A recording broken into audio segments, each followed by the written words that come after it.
Jude, what are you up to in this workshop then? Making some shelves for my monkey chamber. Okay. So we've got a little collaboration tonight. It's stuff. Upcycle Interiors, lending the uses of the workshop and tools to the monkey chamber, which at the moment looks like you're going to transform this heap of rubbish. Scrap scaffold boards are going to become the caterpillar that turns into the butterfly. Is that what we're after? Or a monkey. Yeah, that's good. So we're going to have a caterpillar that turns into a monkey. Fantastic. It's the first time it's ever been done. And what are you doing here then? So we're getting off this metal, whatever, I don't know what it's called again. There we go, done. Edge banding of scaffold boards. Edge band, there we go. I don't think you can keep that one. You want to save one. That is not keepable. That looks good, yeah. So in terms of making something from potential rubbish into something good, would you say that you could link that as a kind of a therapy link to the monkey chamber? Like you're doing something physical, you're gonna make something. Would you say that helps in mental health to actually achieve something at the end of that day? I've definitely heard about lots of like old single men sort of going over their like work sheds and stuff that they do, which is because that's how men like talk to each other and stuff, isn't it? Like bloke's gonna go, well, I need to do something. I need to, like, you know, you and I will go for a bike ride and then we'll talk and stuff. If you go, let's meet up for a cup of tea, you're like, yeah, it's not. Or really... physically achieve something at the end of the day. You say, look, I've done something. It exists. It's real. So do you think that, I often think when I meet painter decorators, and I mean they just specialise in painting, I think they must be very mentally, not strong, but relaxed, chilled kind of people. Happy in your own mind, in your own company. Exactly. They spend a lot of time on their own painting rooms white, getting ready for the white padded cell at the end of the year. But do you think that could be true? Like people that work with anything physical, not sat at a computer, I mean, where they can actually see a physical, at the end of the day, I have done something and achieved something. Do you think that the job satisfaction on that, and therefore the mental health, could be in those types of jobs much easier to achieve? I think it's like I've said in my podcast about how doing exercise is just really good for you. Like I'd forgotten how good it was just for your body, but as well for your mind. Yeah. It's because you go into that kind of. I was listening to a video the other day about like the flow state. You're just doing something and not all that mind, all that kind of active thinking about what's going to happen later, what am I doing tomorrow. You're just in the moment. And you call it, I think it's the hip word right now, the trending word is mindful. Mindfulness as well. Mindfulness. I think you said before, haven't you? Like when you're painting a wall or something, you might have some music on or whatever, but you're just concentrating on just that little bit of paint or whatever, and just like you're literally like watching paint dry. Sometimes you can have a podcast on about the monkey chamber, which makes you cry in your paintwork.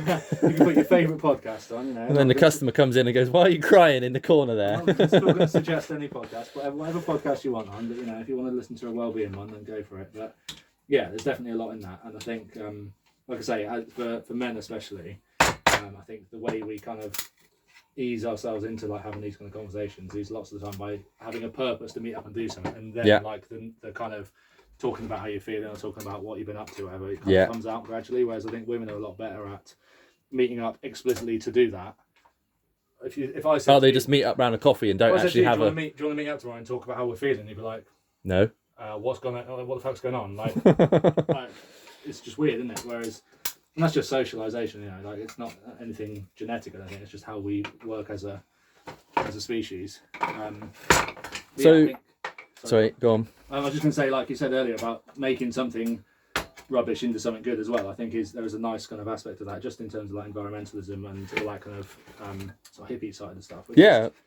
I can quickly plug the Upcycle Interiors business that I've got. I mean, that is why I am passionate about upcycling and reusing materials, because the satisfaction of making something rubbish into something good, something that was basically no one can see the potential of it, and it is landfill. To 99% of the population, it's landfill, it's rubbish. And people give me weird looks. They're like, what are you doing with that? You almost got me with a nail in the eye then. What are you doing with that rubbish? And then I kind of go into my cocoon for about 3 days, banging and crashing. God, more nails are flying. Banging and crashing. 3 days later, out comes a beautiful butterfly. And they go, well, I didn't ever imagine you could make something out of that rubbish, which is exactly what we're doing here. This is definitely rubbish, this one. So bringing it back to the monkey chamber itself, how would you say the process has been for you? Obviously, it was a room which had lots of attached history and emotions and feelings. I'm not talking about the clearing out the junk and the boxes. I mean the actual physical, like, doing that as a project. How have you found that, and would you recommend it? Is it stressful? Do you enjoy it? Do you want to do more of it, or do you think it's just a necessary evil to get the room how you wanted it? It's kind of both. It's like I've really enjoyed it. It's been really good for me. It's kind of like a cleansing of like a load of shit that's been in there for literally 5, 6, 7, I think 7 years probably. But if it's not including all that stuff. I mean, as the room itself, if you had to do it to the living room or the bedroom or something that didn't have the cleansing it's side to I it. think it's like going for a massage or going for like a pamper day at the spa or something. It's like a fresh lick of paint. People redecorate their houses or buy a new car or something like that. I think without being sort of a consumerist about it, just sort of taking care of yourself in that way of kind of going like a spring clean. Exactly, like a spring clean. Yeah, exactly. It's like a slight upgrade from like doing the hoovering or washing the bath or all those kind of day-to-day maintenance things. It's like a kind of let's actually take care of myself. Let's actually make sure the space I'm living in is nice, and like go back to the Jordan Peterson thing about tidying your room and having like you design what's in your house. You design especially what's in your bedroom, but other rooms, and by having chaos in there, by having things that you're like, oh, it's not very nice, it's dusty, it's like messy. That's your state of mind. That will be when you wake up in the morning and you look for a pen or you look for your clean pair of socks and you can't find them. I've mentioned that today in one of my TikToks. Just having processes and systems can help you to be organised. It sounds really geeky and boring, but it's a bit like you hear about some CEOs or Bill Gates, for example. I don't know if he was one of them. I think the guy who set up Apple, I think he just had 5 sets of white shirts and blue trousers.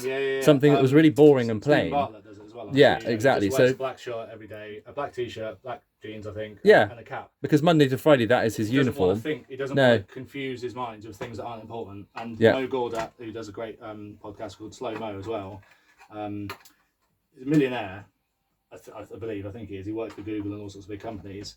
I think he's single now. Having been divorced in like his probably 50s, and he would just wear, I think he calls them like $4 t-shirts, and he just goes on these dates and goes like, "This is what I wear. If you want some impressive, like posh." I know I'm going off topic a bit here, but just that kind of theme of simplifying things a little bit and keeping things using your brain organised and using your brain for other things. I do say that, and it makes me sound stupid, but I appreciate the fact that I've got a limited brain capacity and I don't want to waste it on something that isn't important, and that's how I describe it to other people. It's like there's time and energy, and I'm intelligent enough, but I don't want to. You're not.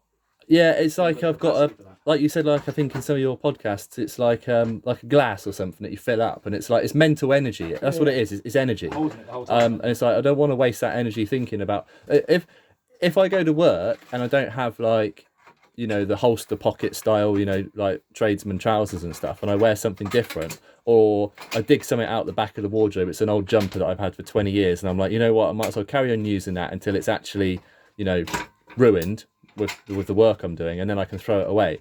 And then it throws me out for the rest of that day because I'm not in my normal system. I suddenly go to reach for where my tape measure always is, or where my pencil always is, or my keys. I've got, like, if I wear tracksuit trousers, I go to clip my keys onto my pocket, go to the back and forth to the van all day to get tools, and suddenly my keys aren't in a normal place. All these little tiny things, they just throw you out. And it's like, it sounds so geeky to have like people wearing like they are the vanilla man or the grey man, and it sounds so boring, but I completely get it. I see where they're coming from. It depends on what you're doing. Like if your job or your lifestyle or your personality, you're into fashion and things like that, or you're into those things. It's like I'm not bashing that at all. It's just and especially if you're in an office, it doesn't matter what you're wearing. I mean, it matters in terms of like what you look like, but it doesn't matter that you can't find your tape measure clipped on your pocket. Yeah, exactly. It depends, doesn't it? But going back to saying about tidying that space or giving it a lick of, like the spring clean almost. I think it's